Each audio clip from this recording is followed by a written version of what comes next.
Melody कहाँ गई, lyrics कहाँ गए? वो लिरिक्स हमको क्यों नहीं भूलते, आज तक हमको क्यों नहीं भूलता? लट्ठे दी चादर उत्ते सलेटी रंग माया, आब सामने कोलो दी रुस के ना लंग माया, लट्ठे दी चादर, ये भूलते नहीं हम। तो इसके बीच में हमें वीडियो की कहाँ जरूरत है? फिर शिव कुमार बटालवी तो मेरे फेवरेट राइटर थे, बट मुझे तब इतनी समझ भी नहीं थी कि वो उनकी पोइट्री का एक्चुअल मीनिंग क्या है। It was a very deep kind of literature. और डैड मुझे हमेशा कहते थे कि तू थोड़ी बड़ी हो जा, फिर तेनू समझ आएगी, because this poetry was very rich and क्योंकि वो बिरहा के सुल्तान माने गए। It was a sad poetry of romanticism की। तो वो 11-12 साल की बच्ची को कहाँ समझ आती हैं वो बातें। जब बाद में समझ आई, अनफॉर्चुनेटली तब शिव जा चुके थे। भजन सिंह, प्रोफेसर मोहन सिंह, शिव कुमार बटालवी, ये लोग घर में आते थे और उनकी बातचीत कुछ और ही लेवल की होती थी। It was all literature and it was all art culture.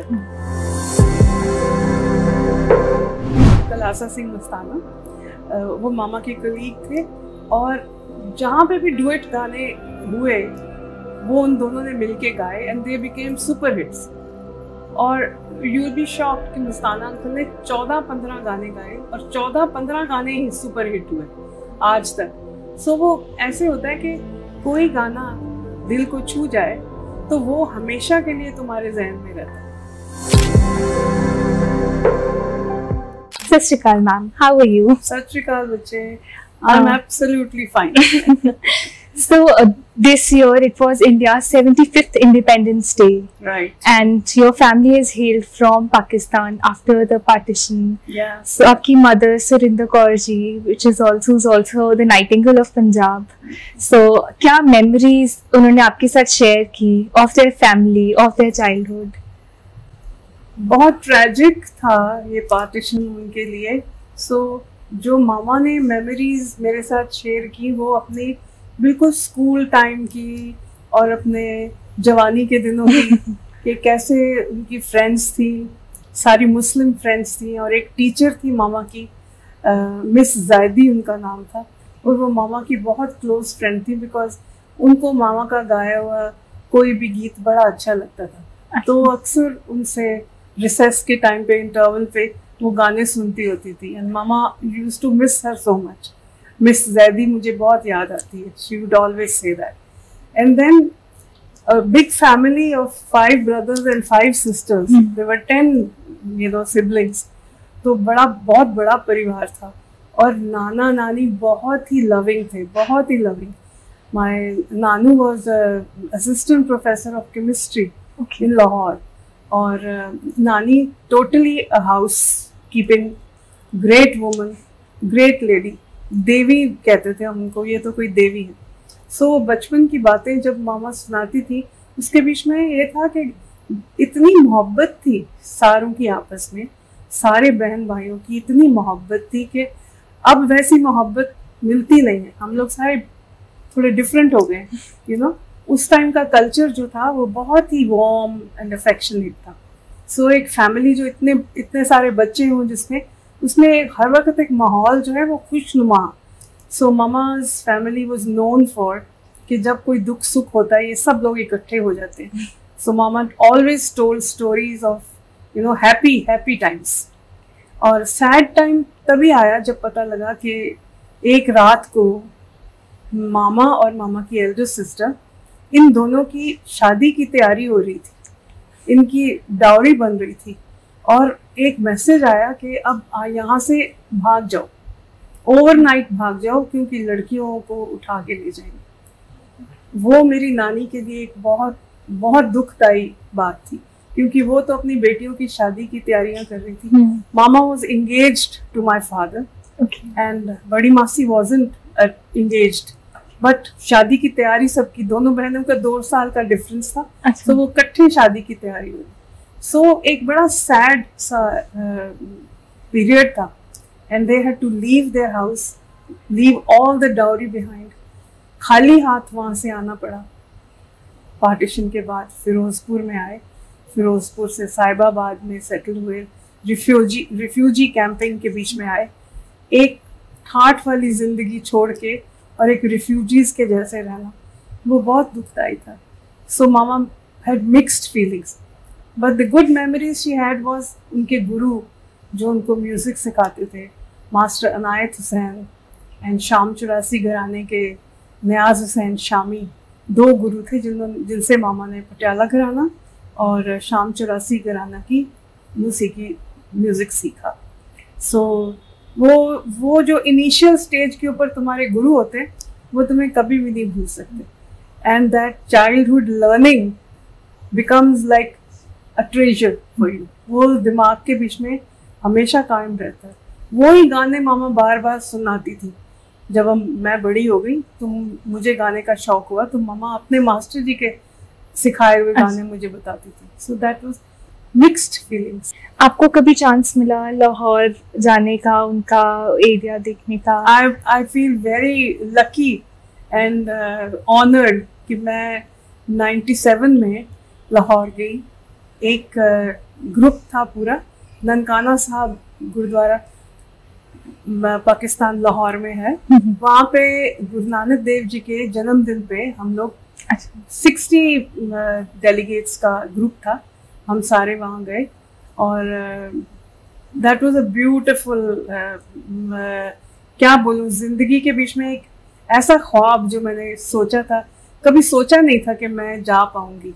97 का मतलब जस्ट अबाउट 30 years ago, तो जिंदगी बहुत बदल चुकी थी। मैं शादीशुदा हो गई थी, बाल बच्चों वाली हो गई थी। मेरी बेटी और मेरे हस्बैंड कर्नल साहब, हम सारे इकट्ठे गए थे उस ग्रुप में, और वहाँ पे लोगों ने इतना प्यार किया कि मैं बता नहीं सकती, मैं कभी उनका देना नहीं दे सकती।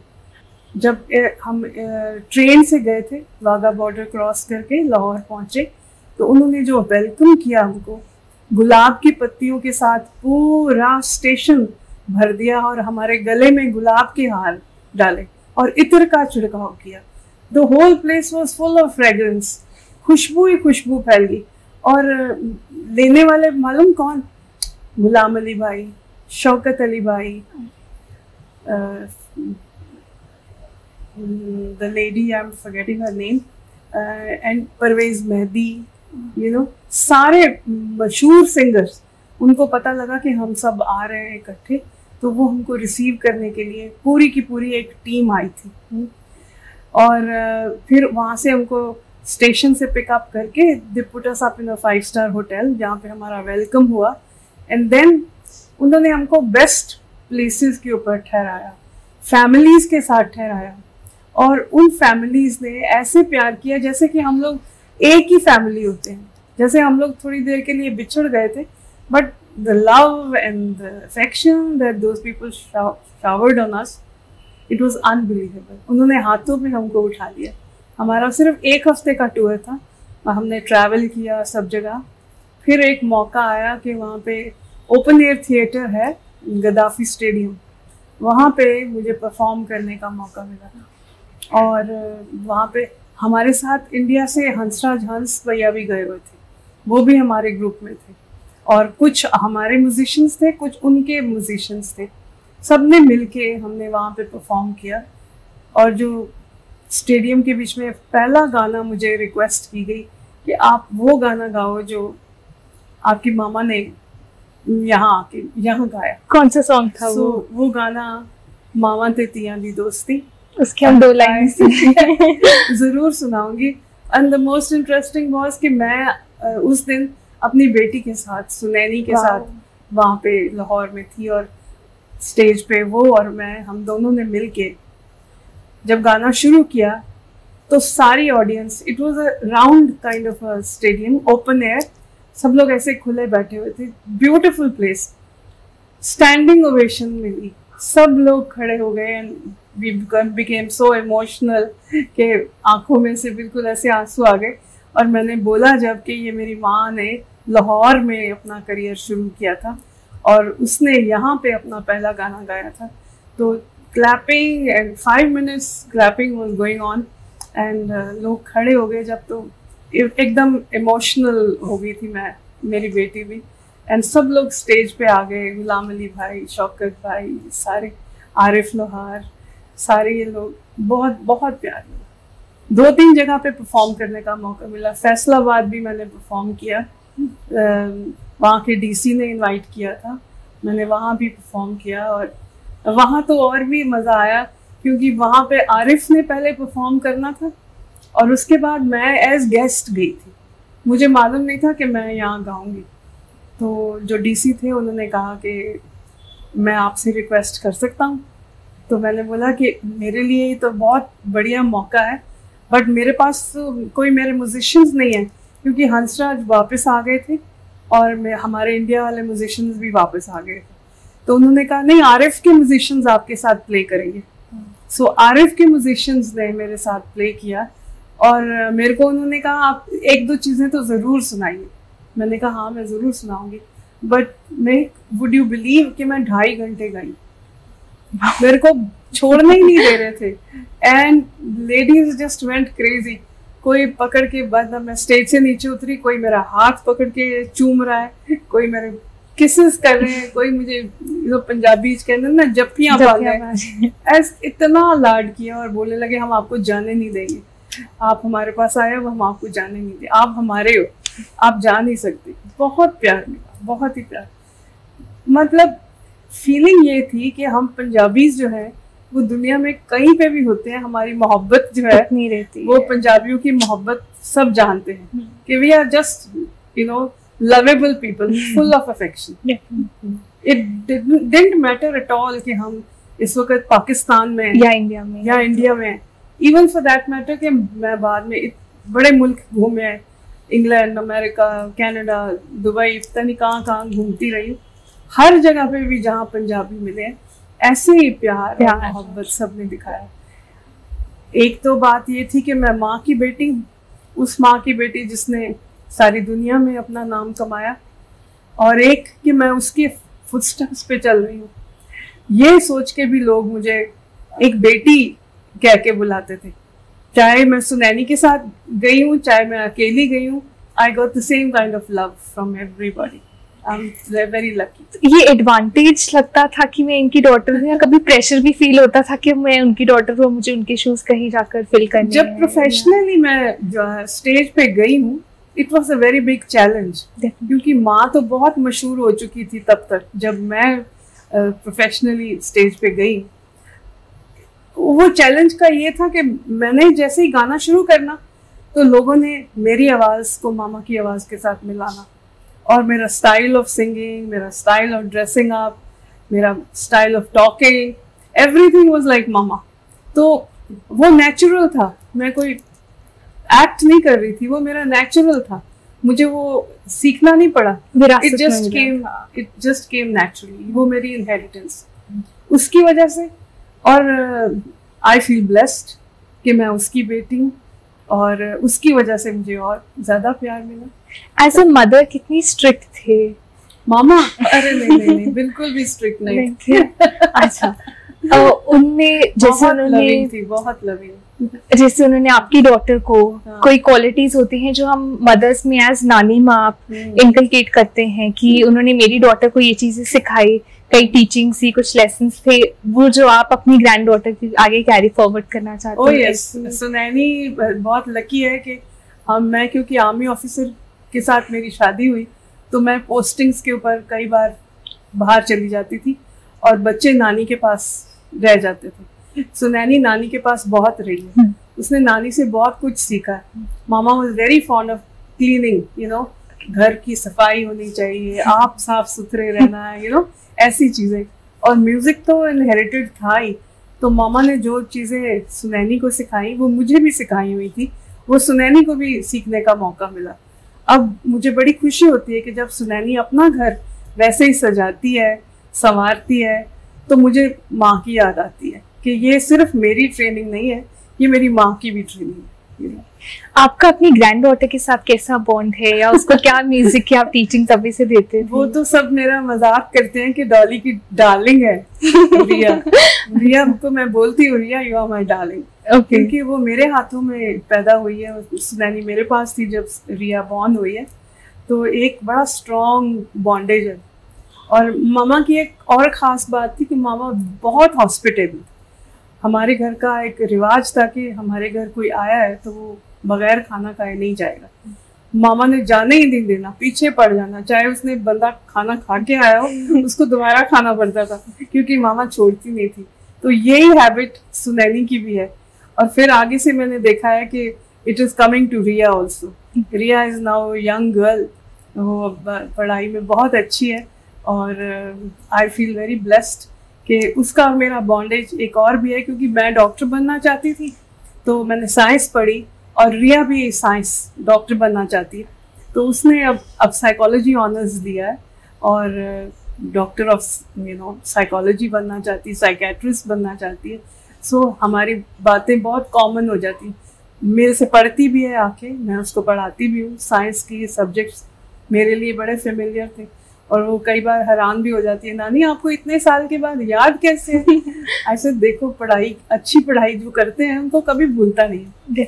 My father was a professor in Delhi university, तो वो ही वाज एन एजुकेशनिस्ट, और professor Joginder Singh Sodhi, he was a known professor in Delhi university of psychology and head of department, Punjabi department. So mama ने जितने गाने गाए वो डैडी सिलेक्ट करके देते थे, बेस्ट गाने लिटरेचर में ढूंढ के अच्छे अच्छे गाने माँ को देते थे। सो उनका इन्फ्लुएंस भी बहुत था हमारी ज़िंदगी में। And I feel very good कि जब रिया किताबों की बातें करती है तो मुझे लगता है कि something of my dad is also here, you know, it is being passed on to the next generation. What made you choose singing profession and giving up your science field की डॉक्टर बनने का एक aspiration? ये interesting question है क्योंकि pre medical करके मैंने BSc medical शुरू किया और मेडिकल कॉलेज में एडमिशन भी मिल गया, बट अनफॉर्चुनेटली मेरे फादर ही बीमार हो गए थे. तो वो बीमार जब हुए तो मेरे को लगा कि मेरी पहली ड्यूटी, प्रायोरिटी ये हो गई कि डैड का ध्यान रखना है. और उस साल मेरी वो साल का सेशन निकल गया एंड एक साल डिले हो गया और उसी ड्यूरेशन में मेरी एंगेजमेंट हो गई.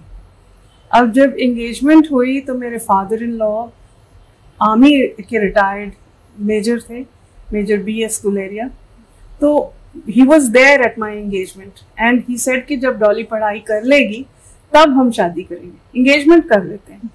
तो unfortunately after 6 months he expired.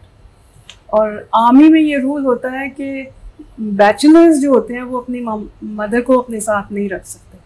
Only married officers can keep their families with them. Okay. तो he was, mother became widow. तो शादी करनी पड़ी कि शादी होगी तभी बीजी हमारे पास आ सकेंगे.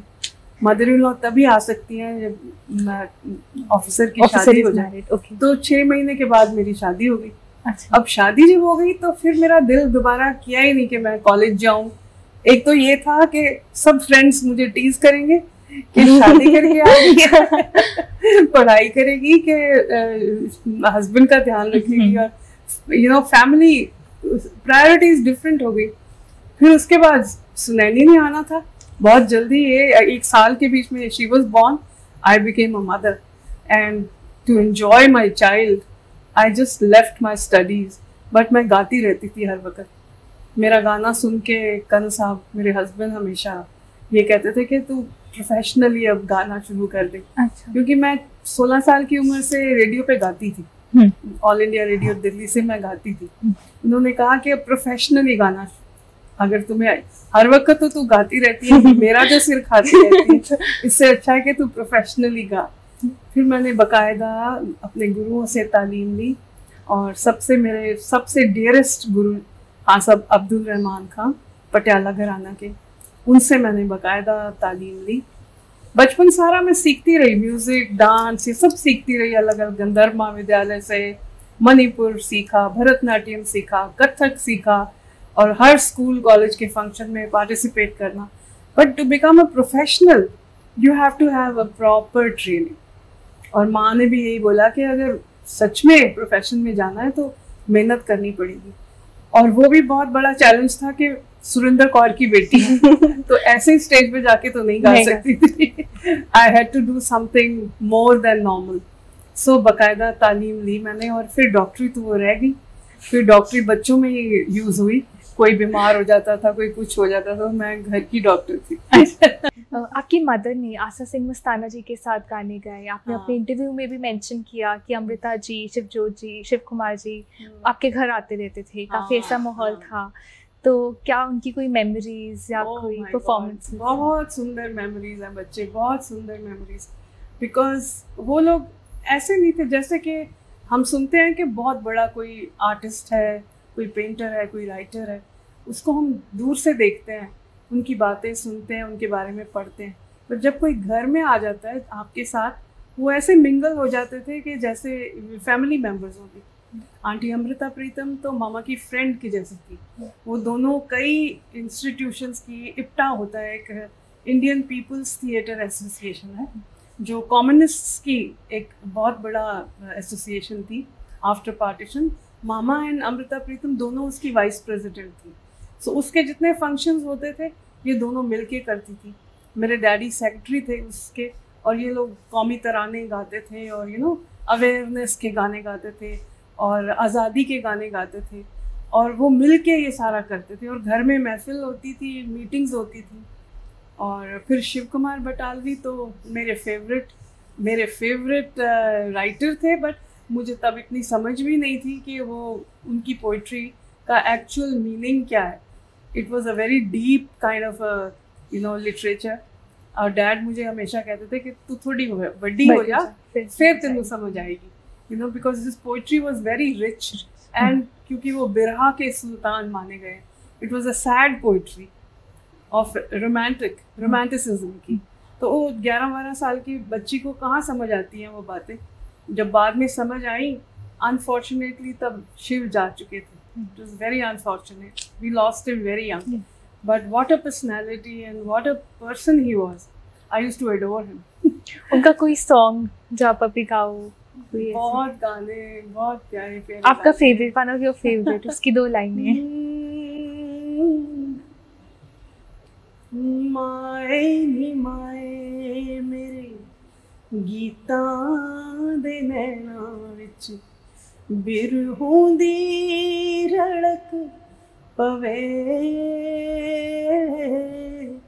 माए नी माए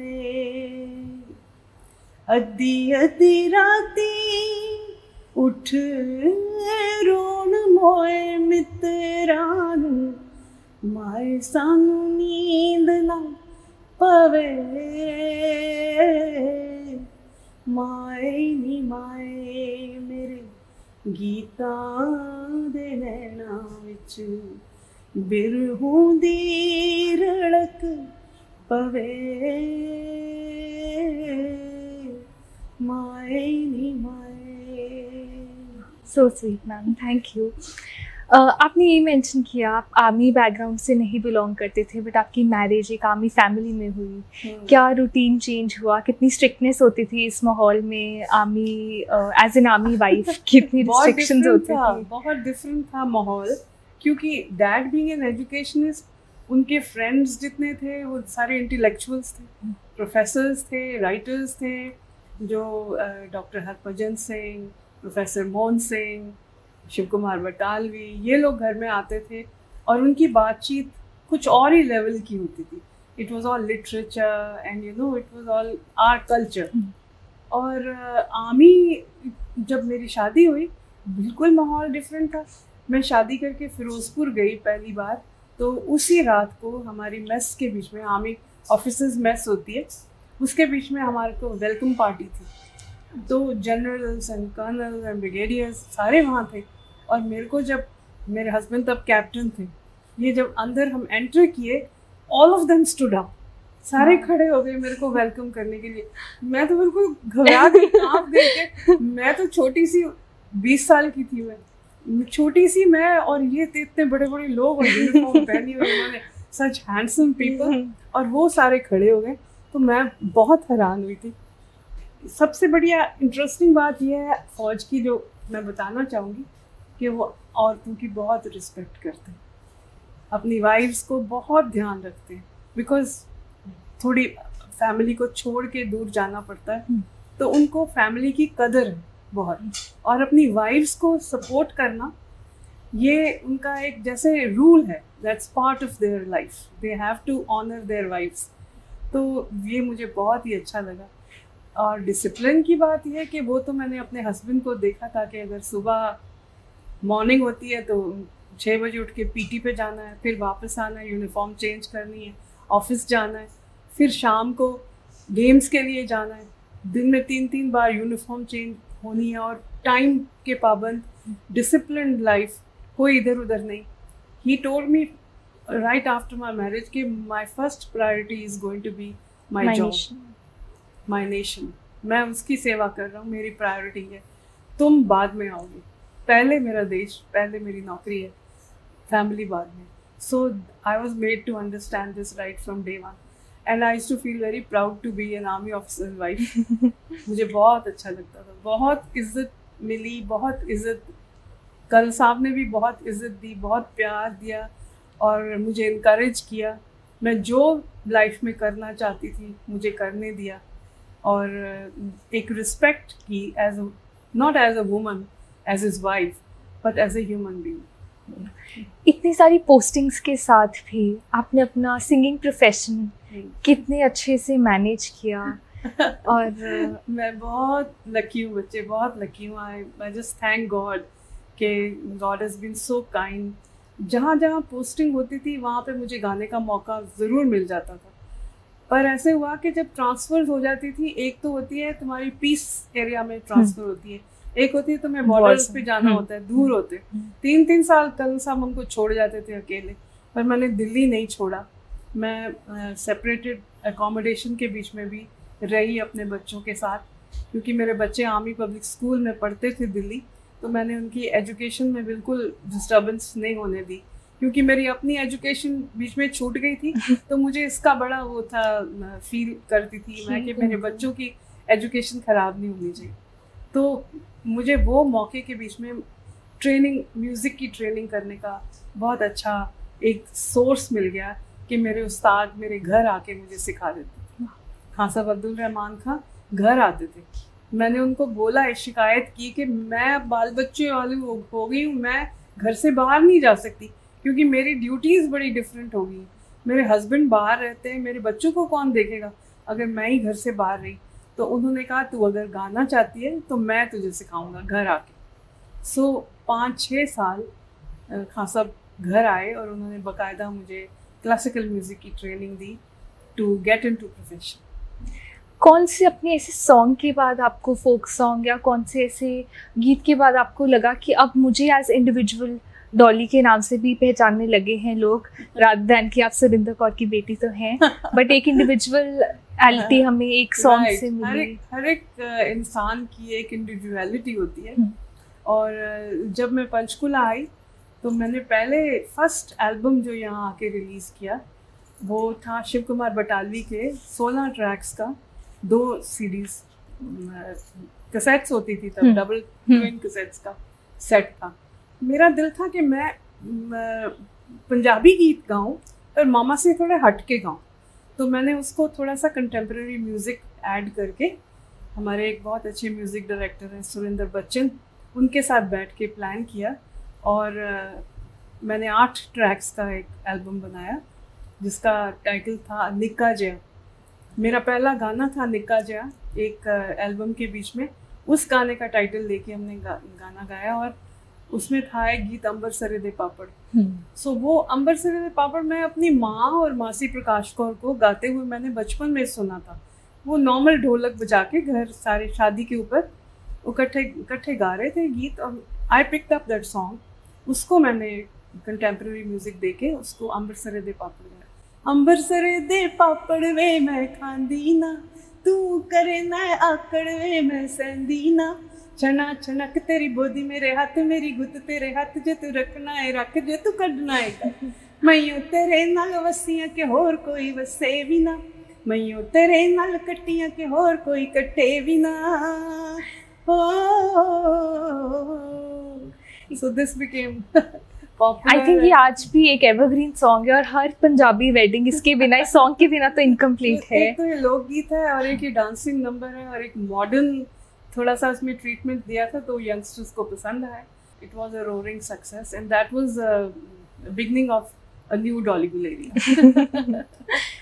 अब जो आजकल के सॉन्ग्स आते हैं, Punjabi songs, Bollywood songs, videos एक बहुत एसेंशियल पार्ट उसका होती है। How they mould your, how do you see a song, उस आपका पर्सपेक्टिव वीडियोस काफ़ी चेंज करती हैं। पहले टाइम पे ऐसा नहीं होता था, अक्सर गाने रिलीज कर देते थे, गाने लोग सुनते थे और अपने हिसाब से इमोशंस और पिक्चर वैसे क्रिएट करते थे। तूने मेरे से क्वेश्चन किया था मस्ताना जी का, अंकल आसा सिंह मस्ताना, वो मामा के कलीग थे और जहाँ पे भी डुएट गाने हुए वो उन दोनों ने मिलके गाए and they became super hits. और यू विल बी शॉक्ड कि मस्ताना अंकल ने 14-15 गाने गाए और 14-15 गाने ही सुपर हिट हुए आज तक। सो वो ऐसे होता है कि कोई गाना दिल को छू जाए तो वो हमेशा के लिए तुम्हारे जहन में रहता है and he became a name all over. आज तक हम उनके गाने सुनते हैं। एक जो अपने ग्रुप की एक बात होती है कि एक तुम कैसे ग्रुप का अपना कॉम्बिनेशन बनाओ, क्योंकि पहले एक ज़माना आया था जब सारे ना अपने साथ एक मेल एक फीमेल सिंगर डुएट फॉर्म बहुत पसंद करते थे। बट मामा मस्ताना जी 2 म्यूजिशियंस, एक मैंडोलिन और एक ढोलक वाला। मस्ताना अंकल हारमोनियम खुद बजाते थे। सो 3 इंस्ट्रूमेंट्स हो गए, मामा एंड मस्ताना जी। सारी दुनिया के पता नहीं इन्होंने कितने चक्कर लगाए just with this much orchestra, और उनके गाने आज तक मशहूर हैं। उनके गानों के वीडियो नहीं बने हुए। you'll be amazed। जो लोगों ने स्टेज शोज कोई कॉपी किया है या फोटोग्राफी की है या कहीं स्टूडियो में इनको खड़ा करके गवा लिया है, वो गाना लाइव गाना जो था वो बिल्कुल इनका फोटे लाइव गाना था। ऑडियंस के सामने गाना और इंस्टेंट रिस्पॉन्स मिलना and you know there is so much enjoyment in that कि आप गा रहे हो, आपको उसी वक्त रिस्पॉन्स मिले। तालियां बजती हैं तो आर्टिस्ट का खून डबल हो जाता है, adrenaline rushes in your body, you know, and there is so much of thrill in that. और सारी दुनिया में इन लोगों ने नाम कमाया। इनकी कोई वीडियो नहीं बनी। क्या फिर डिफरेंस क्या हुआ? हमको अच्छा सुर चाहिए ना, अच्छे लिरिक्स चाहिए। अब जमाना जो बदला है ना, वो क्योंकि कमर्शियल वर्ल्ड आ गया, हम TV all the time we are watching videos and all, पर यू ट्रूली टेल मी कि हम वीडियोस देखते हैं, हम कितनी देर उसको याद रखते हैं? हमको ज़्यादा टाइम वो वीडियो ना शॉर्ट कि क्या है, बेकार, क्या टाइम वेस्ट। गाना तो कोई है नहीं, ना लिरिक्स है, ना कोई म्यूजिकलिटी है, ना कोई मेलोडी है। ऐसी सुंदर सी एक लड़की सुंदर से कपड़े पहन के बागों में घूम रही है, पहाड़ों पे जा रही है, you know, that's it, that's what the video is. Melody कहाँ गई? लिरिक्स कहाँ गए? वो लिरिक्स हमको क्यों नहीं भूलते? आज तक हमको क्यों नहीं भूलता? लट्ठे दी चादर उत्ते सलेटी रंग माया, आबो सामने कोलो दी रुस के ना रंग माया, लट्ठे दी चादर। ये भूलते नहीं हम। तो इसके बीच में हमें वीडियो की कहाँ ज़रूरत है? इसमें कोई ज़रूरत नहीं है वीडियो की। It's the music, you know. आपकी सुनैनी ने अपने एक इंटरव्यू में मेंशन किया था कि आपकी मदर हमेशा उनको एक चीज़ सिखाते थे कि सिंगिंग कमर्शियल नहीं होनी चाहिए, जो आप इमोशन फील करो वही आपको गाना चाहिए। कभी आपने वो डिफ़िकल्टी फेस की कि कभी कोई कमर्शियल सिंगिंग, कोई इमोशन आप फील ना कर पाओ, फिर भी आपको उस इमोशन में गाना गाना है? कितना डिफ़िकल्ट लगता था? I would not accept it, I never accepted it. मेरे को कई कंपनीज ने बोला कि आप ऐसा गा लो, आप ऐसे कर लो, आप डुएट फॉर्म में गा लो, तो मैंने वही गाया जो मुझे अच्छा लगता। Very frankly speaking, I am not a very commercial person. I am a very, मैं अपने इनहेरिटेंस को बहुत रिच मानती हूँ और मैं अपने इनहेरिटेंस को बहुत प्यार करती हूँ। सो मुझे अपने कल्चर से हट के कुछ नहीं करना। और अबव दैट, जो मेरे डैड ने मुझे एजुकेट किया कि ही वॉज एन एजुकेशनिस्ट, मैंने मेरी ज़्यादा ग्रूमिंग मेरे डैड ने की, क्योंकि माँ तो बहुत बिजी थी। डैड थे हमारे साथ हमेशा। हम 3 सिस्टर्स हैं और मैं भी, मी बीइंग द ओल्डेस्ट, मेरे को ज़्यादा उन्होंने ग्रूम किया हर एक चीज़ में। तो मेरे को हमेशा ये था कि you have to be a good human being and you have to do something which, कोई ऐसा काम करो जो दुनिया तुम्हें याद रखे। ऐसे मत करो कि तुम आए हो दुनिया में और चले भी गए हो, किसी को पता ही नहीं लगा। Dad always used to say, be a distinguished person so people can remember you. तो फिर वो करने के लिए तुम किसी की बात क्यों मानो? जो तुम्हारा दिल कहता है कि ये अच्छा है वो करो, नहीं तो कॉम्प्रोमाइज हो गया ना। आई थिंक आपके दिल से निकले हुए जितने भी सॉन्ग्स हैं तभी वो इतने एवरग्रीन हैं, तभी आज तक भी लोग इस जनरेशन की पुराने जनरेशन बहुत रिलेटेबल है। It's just your thinking, you know, it's just your mindset कि तुम्हें कैसे ग्रूमिंग मिली है, तुम्हें क्या वैल्यूज तुम्हारे पेरेंट्स ने सिखाई हैं। इट्स वेरी इंपॉर्टेंट कि तुम अपनी ओरिजिनलिटी को, तुम अपने ओरिजिन को ही भूल जाओ और वेस्ट को कॉपी करते रहो। इंग्लिश गाने मैं भी गा सकती हूँ, मैं अंग्रेजी में पढ़ी हुई हूँ, दिल्ली की पढ़ी लिखी हूँ। मैं अंग्रेजी गाने गाती थी अपने स्कूल कॉलेजेस में, बट प्रोफेशनली मुझे नहीं लगा कि वो मेरे लिए राइट है, क्योंकि मेरी इनहेरिटेंस बहुत स्ट्रॉन्ग थी। मेरे को पंजाबी मुझे नहीं आती थी। मेरी जब एंगेजमेंट हुई तो मेरे मदर इन लॉ सिर्फ पंजाबी में लिख सकते थे, पढ़ सकते थे। I wanted to write a letter to her, तो मैंने डैड को बोला मुझे पंजाबी तो सिखा दो, मैं उनसे बातचीत कैसे करूं। मैंने 2 दिन में पंजाबी सीखी। In 2 days I learned all the alphabets of Punjabi and then I started writing छोटे छोटे sentence and then daddy gave me books। उन्होंने छोटे छोटे नॉवेल्स होते थे, 1 रुपए का एक नॉवल मिलता था पेपर बैग में। उन्होंने मुझे इतनी ढेर सारी किताबें दे दी कि समर वेकेशन में ये तुम पढ़ो। अच्छा। और वो पढ़ने से मुझे पंजाबी आ गई और मैंने पंजाबी सीखी to not just to write letters or you know communicate, but to sing Punjabi songs, express and to understand language। Shiv Batalvi को समझने का मुझे बहुत क्रेज था। सो मुझे पंजाबी लैंग्वेज डैडी से बोल बोल के तो मैं समझ जाती थी कि वो एक्सप्लेन कर देते थे, बट खुद अपने आप किताबें पढ़नी और यू नो कुछ एसिमुलेट करना, you have to do a lot of work on that. एक तुम्हें डेडिकेशन भी चाहिए, एक अपनी नेचर को भी इनकलकेट करना पड़ता है, कैसे तुम अपने आप को ज़िंदगी में आगे लेके जाना चाहते हो। First you have to be a good human being. सबसे पहले तुम्हारा अपना कैरेक्टर, बाहर से कोई तुमको कुछ नहीं कह सकता कि तुम, कोई क्यों बोले कि तुम ऐसे करो, तुम ऐसे करो। Why? You want to do something, do it yourself and prove it। आपको कभी आर्मी डिग्निटरीज के सामने भी गाने का मौका मिला? आपने कभी वहाँ परफॉर्म किया? बहुत बार। कैसा, कितना प्यार मिलता था? हर आर्मी के फंक्शन पे, when my husband was in service, अब तो रिटायर हो गए वो, and 30 years, हमारी मैरिज को 51 years हो गए हैं, और 30 years during our career जहाँ पे भी आर्मी के फंक्शन होते थे, इनके मतलब हर साल कितने फंक्शन होते थे, मेस के फंक्शंस, कोई यू नो इनका स्पेशल डेज होते हैं, वहाँ पे हर जगह मुझे गाने का मौका। तो वो नर्वस एक्सपीरियंस होता था या अच्छा होता था? नहीं, बिल्कुल नर्वस नहीं होती थी। मैं बहुत एंजॉय करती थी। मैं नर्वस कभी नहीं हुई, छोटेपन से ही नर्वस नहीं हुई। कभी stage conscious, I was very free on stage. So उसी वजह से मुझे एक्चुअली वो इनकरेजमेंट जो थी मेरे फ्रेंड्स ने, मेरे कॉलेज में मेरे दोस्त सारे, सो उन्होंने इतना मुझे लिफ्ट किया हुआ था कि मेरी कॉन्फिडेंस लेवल जो था वो अपने आप ही बढ़िया रहा। जब भी किसी एक्सट्रीम इमोशन से जाते हो, आइदर सैड और a happy emotion, what is the first thing जो आप करना पसंद करते हो? डू यू राइट समथिंग या कुछ गा के उसको एक्सप्रेस करते हो? I am a very emotional person. मैं बहुत जल्दी किसी के दुख के साथ I get involved very quickly। So एक दिल की बात होती है ना, बड़ी जल्दी मेल्ट हो जाता है दिल। किसी का दुख नहीं देख सकती, वो मुझे बहुत खुद को दुख लगता है।